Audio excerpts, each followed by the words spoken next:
English pedagogy ફૂલ course part 22 જેમાં topic જોઈશું sentence stress વાક્યભાર જેના થિયરી વન લાઇનર્સ અને એમસીક્યુ જોઈશું. ડેફિનેશન છે સેન્ટેન્સ સ્ટ્રેસની. તો sentence stress is the emphasis given to the important words in a sentence.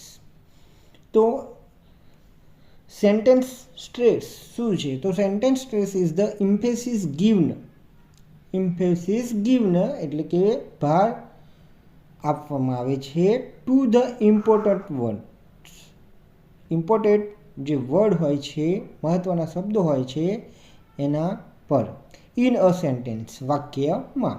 તો વાક્યમાં મહત્ત્વના શબ્દો પર વિશેષ ભાર આપીને, વાક્યમાં જે મહત્ત્વના શબ્દો છે તો એ શબ્દો પર સવિશેષ ભાર આપીને કરવામાં આવતા ઉચ્ચારને સેન્ટેન્સ સ્ટ્રેસ એટલે કે વાક્યભાર કહેવાય છે. Importance of sentence stress. જે વાક્યભાર છે એને જે ઇમ્પોર્ટન્ટ મહત્ત્વ છે એ જોઈએ. તો makes speech meaningful. Makes speech meaningful મતલબ કે વાક્યનો અર્થ જે છે એ સ્પષ્ટ કરે છે. જે સેન્ટેન્સ સ્ટ્રેસ છે, વાક્યભાર છે, તો એ વાક્યનો અર્થ સ્પષ્ટ કરે છે. ચેનલ પર નવા હોય તો સબસ્ક્રાઈબ કરી બેલ આઇકન દબાવી દેશો. ઇમ્પ્રૂવ્સ કોમ્યુનિકેશન. ઇમ્પ્રૂવ્સ કોમ્યુનિકેશન એટલે કે અસરકારક સંવાદમાં મદદ કરે છે.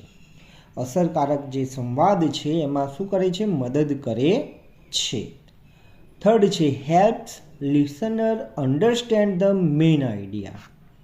હેલ્પ્સ મદદ કરે છે, લિસનર એટલે કે સાંભળનારને, અન્ડરસ્ટેન્ડિંગ એટલે કે સમજવામાં, ધ મેઇન આઈડિયા એટલે કે મુખ્ય જે વિચાર છે, તો સાંભળનારને મુખ્ય વિચાર સમજવામાં મદદ કરે છે. તો આ આપણે જોયું. આગળ જોઈશું તો રૂલ્સ ઓફ સેન્ટેન્સ સ્ટ્રેસ. એના નિયમો જે છે વાક્યભારના એ જોઈએ. તો રૂલ નંબર 1 છે content words receive stress. Content words receive stress. તો તેના પોઈન્ટ છે તો content words usually receive stress એટલે કે સામાન્ય રીતે મુખ્ય અર્થ ધરાવતા શબ્દો એટલે કે કન્ટેન્ટ વર્ડ્સ પર ભાર આવે છે. શાના પર ભાર આવે છે? તો કન્ટેન્ટ વર્ડ્સ પર જે છે એના પર ભાર આવે છે. મિત્રો, વિડીયો છે એ મિત્ર વર્તુળમાં અવશ્ય શેર કરજો જેથી કરીને બીજા મિત્રોને પણ ખૂબ ઉપયોગી થાય. એક્ઝામ્પલ્સ જોઈએ તો જેમ કે નાઉન છે એટલે કે નામ, મેઇન વર્બ્સ એટલે કે મુખ્ય ક્રિયાપદ છે, એ જ રીતે એડજેક્ટિવ્સ એટલે કે વિશેષણ છે, એ જ રીતે એડવર્બ્સ એટલે કે ક્રિયા વિશેષણ છે. તો આ શું થશે? કન્ટેન્ટ વર્ડ્સ જે છે આમાં આવે છે. તો તેના પર શું એ રૂલ્સ લાગુ પડે છે. હવે રૂલ નંબર 2 જોઈશું. Function words usually do not receive stress. તો કન્ટેન્ટ વર્ડ્સ, કન્ટેન્ટ જે વર્ડ્સ છે તો એના પર શું નિયમ લાગુ પડે છે? પણ જે ફંક્શન વર્ડ છે usually do not receive stress એટલે કે function word are usually unstressed એટલે કે સહાયક શબ્દો. ફંક્શન વર્ડ્સ મતલબ શું થશે? તો સહાયક શબ્દો ફંક્શન વર્ડ્સ પર સામાન્ય રીતે ભાર આવતો નથી. કન્ટેન્ટ વર્ડ્સ પર જે છે તો સ્ટ્રેસ આવે છે, એના પર ભાર આવે છે, પણ ફંક્શન વર્ડ્સ પર ભાર આવતો નથી. તો એક્ઝામ્પલ જોઈ લઈએ તો આર્ટિકલ્સ છે, પ્રોનાઉન્સ છે, પ્રેપોઝિશન્સ છે, ઓક્ઝિલરી વર્બ્સ છે, કન્જક્શન છે. તો આ શું ફંક્શન, આમાં જે ફંક્શન વર્ડ આવે છે તો એના પર શું ભાર આવતો નથી, સ્ટ્રેસ આવતો નથી. એક્ઝામ્પલ જોઈએ તો આઈ bought a new book yesterday. I bought a new book yesterday જેમાં સ્ટ્રેસ ભાર ક્યાં આવ્યો? તો બોટ વર્બ પર.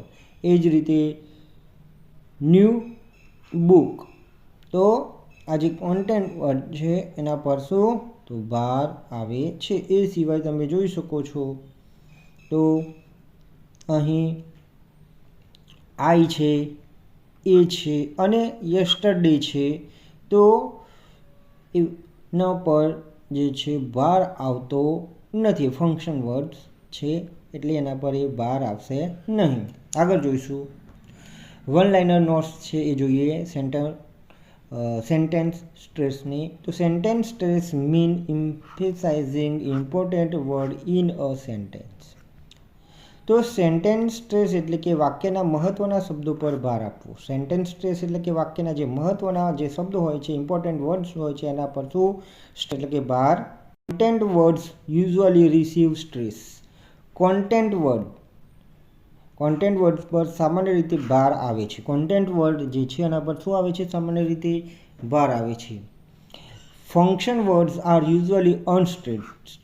એટલે કે ફંક્શન વર્ડ પર સામાન્ય રીતે ભાર આવતો નથી. ભાર શેના પર આવશે? કન્ટેન્ટ વર્ડ્સ પર ભાર આવશે, જ્યારે ફંક્શન વર્ડ્સ પર ભાર આવશે નહીં. એટલે કે એ અનસ્ટ્રેસ્ડ રહેશે. Sentence stress improve communication. એટલે કે સેન્ટેન્સ સ્ટ્રેસ સંવાદને વધુ અસરકારક બનાવે છે. કેવું બનાવે છે? સંવાદને વધુ અસરકારક છે એ બનાવે છે. Sentence stress help convey the correct meaning. તો કન્વે મદદ કરે છે. સેન્ટેન્સ સ્ટ્રેસ વાક્યનો સાચો અર્થ સમજાવવામાં મદદ કરે છે. Help convey the correct meaning એટલે કે સેન્ટેન્સ સ્ટ્રેસ છે વાક્યનો સાચો અર્થ સમજાવવામાં તો એ કન્વિન્સ કરે છે એટલે કે સમજાવવામાં મદદ કરે છે. હવે તેના MCQs છે જોઈએ તો વોટ ઇઝ સેન્ટેન્સ સ્ટ્રેસ? શબ્દભાર શું છે? તો stress on important words in a sentence. તો ઇમ્પોર્ટન્ટ વર્ડ પર ભાર આપવો એ શું છે?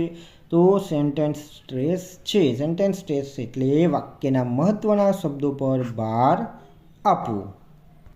સેકન્ડ નંબર જોઈશું which word usually receive sentence stress. Which words usually સામાન્ય રીતે રિસીવ સેન્ટેન્સ સ્ટ્રેસ. તો શું આવશે?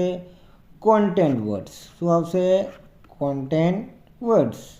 જેમાં શું આવશે? નાઉન્સ, મેઇન વર્બ્સ, એડજેક્ટિવ્સ અને એડવર્બ જેવા કન્ટેન્ટ વર્ડ પર ભાર આવે છે. શાના?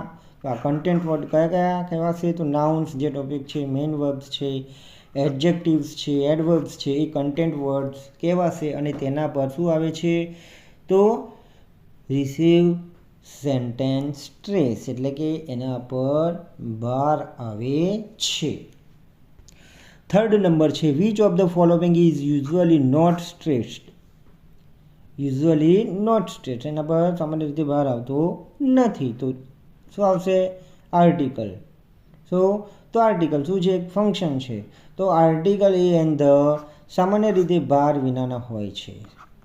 તો જે ફંક્શન વર્ડ્સ હોય છે તો એના પર સ્ટ્રેસ હોતો નથી, એના પર ભાર આવતો નથી. ફોર્થ નંબર છે sentence stress help to improve. Sentence stress છે શબ્દ ભાર છે તે મદદ કરે છે. શામાં?